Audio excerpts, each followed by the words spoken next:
Now, imagine the Monopoly board game started with no Monopoly money. How can the game begin? So, where does money come from? Ladies and gentlemen, let's start with a blunt truth. Money is not what you think it is. It's not wealth. It's not value. It's not that green paper or those shiny numbers in your banking app. Money, at its rotten little heart, is debt. And debt is money. I want you to picture your life as it really is, right now. Not the fantasy of saving, earning, retiring comfortably. Just reality. Every dollar in your pocket, every credit card, every bank balance, it's borrowed. Literally, it only exists because someone, somewhere, went into debt. Sounds insane, right? Let's break it down. When a bank lends you money, it doesn't hand you a pile of grandma's savings stored in a vault. No, it types numbers into a screen. Those numbers didn't exist 5 seconds ago. They were conjured like a magician pulling rabbits out of a hatex. The magician charges you interest, and if you miss payments, he takes your house. Cute trick. So, money is born the moment someone goes into debt. If no one borrows, no new money enters the system. That means our economy only grows if we collectively chain ourselves to IOUs. The system survives not on stability, but on everyone constantly running faster on the treadmill of borrowing and repaying. Picture this: a factory called Money Inc. It doesn't produce anything real, no widgets, no shoes, no food, just ledgers and promises. At the door stands a giant machine, the loan machine. Someday, Taylor Swift walks in the bank. She needs $100,000 to buy a small shop. She doesn't have it. She signs a piece of paper promising to pay back $100,000 plus interest. The loan machine whirs, stamps the promise, and magically prints $100,000 into her bank account. The money is real for her. She can buy the shop. But here's the catch. That $100,000 didn't exist in the system before Aisha Swift made that promise. It was born the moment she stepped into debt. Meanwhile, someone else, Diddy, also will need to borrow somewhere else, sooner or later, to pay off interest, wages, or rent. Because that $100,000 isn't enough to cover interest and still keep everything else running. Now imagine everyone does this. Factories, governments, businesses, people. Every time new money enters the system, it comes from someone agreeing to carry debt. Without piled-on promises, the machine stops. And here's the kicker. Every loan has interest. That means, by design, we owe more than the total money that even exists. Imagine playing musical chairs where there are 10 people, 9 chairs, and the rule book says, by the way, you need to pay rent just to sit down. Someone's always left standing, broke, bankrupt, or foreclosed. Now imagine a world where everyone decided to pay off all their debts at once. Sounds good, right? Except the system collapses. Your paycheck stops. The supermarket shelves go empty.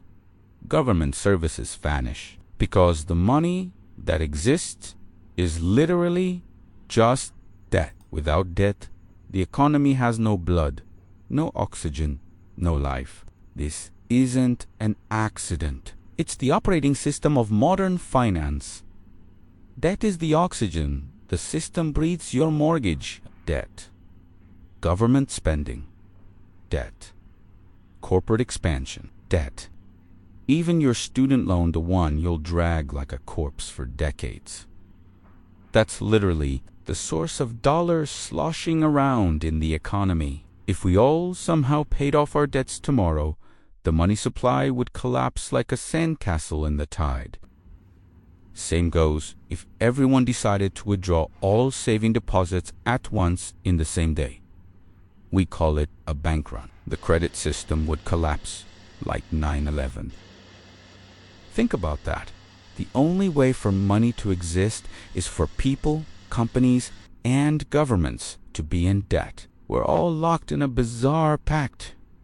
Banks need us to borrow. We need banks to lend. And when the music slows down, when borrowing stops, recessions hit, jobs vanish, markets crash, and then the same politicians who warned us about living beyond our means swoop in with bailouts, funded by, you guessed it right, Gucci.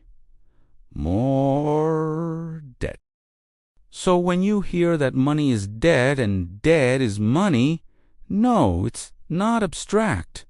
It is your life, your hours at work, your unpaid student loans, your mortgage, your neighbor's bankruptcy. It's the invisible force pressing down on every choice you make. Debt is the engine. Money is just the dashboard. And here's the part they don't teach in school. Because debt creates money. Those who control credit control everything. Banks and central banks decide who gets to play, who gets excluded, and who ends up begging for scraps. Whole nations are bent to the will of creditors. Wars are funded this way. Governments rise and fall on the grace of lenders. And us. We get the privilege of swiping a card at Starbucks while shouldering invisible chains. And maybe that's why it feels like nothing changes. Because it won't, not unless we stop pretending money is wealth and start seeing it for what it really is, a chain linking every one of us to an endless system of promises, interest, and obligations. Money isn't power. Debt is power. And until you understand that, you'll keep dancing on the treadmill they built and laughing at your own confinement. This is the truth. Money exists because someone owes it. Debt exists because someone else needs it. They are the same thing. You live inside it. You breathe it. You pay for it every day. Once upon a time, there were coins that meant something because metal was heavy and rare. Then we invented paper promises, notes that said I owe you. Convenient, portable, still tied to something real. But the real turning point came when paper stopped promising metal and started promising faith in the system itself. That's where the monopoly money begins. Not the cute board game kind, the grown-up version printed by institutions that decide which promises get honored and which get discarded. Someone decided it was fine if a slip of paper or a number on a screen stood in for value. As long as enough people believed in those slips, they bought groceries, paid wages, and settled debts. So the slips stopped being receipts for metal and became receipts for obligations, IOUs, dressed up as currency. It's a loop. Eventually, the game isn't about producing things anymore. It's about controlling promises. Whoever controls the printing presses and the rules about who may promise and who must pay holds the scoreboard. That scoreboard is the beginning of the Hunger Game. Not a literal arena with lions. A system where most people fight for scraps, while a few set the rules, collect the interest, and keep the prize. You hustling for wages, debts hanging over your head, governments borrowing to cover yesterday's mistakes. It all becomes a spectacle of hungry players scrambling for survival. That monopoly money was born the moment someone signed a promise and the machine obliged. Then the Hunger Game began, and everyone who can't or won't play gets pushed to the edge. If you would like to know who's the secret world banker, comment down below. So the next time someone says money makes the world go round, correct them. It's not money, it's debt. Debt spins the gears. Debt fuels the engine. Debt is the leash, And money is just the collar we've learned to love wearing. That's the system. Money is debt. Debt is money. And once you see it, you can't unsee it. Follow and subscribe. I serve the middle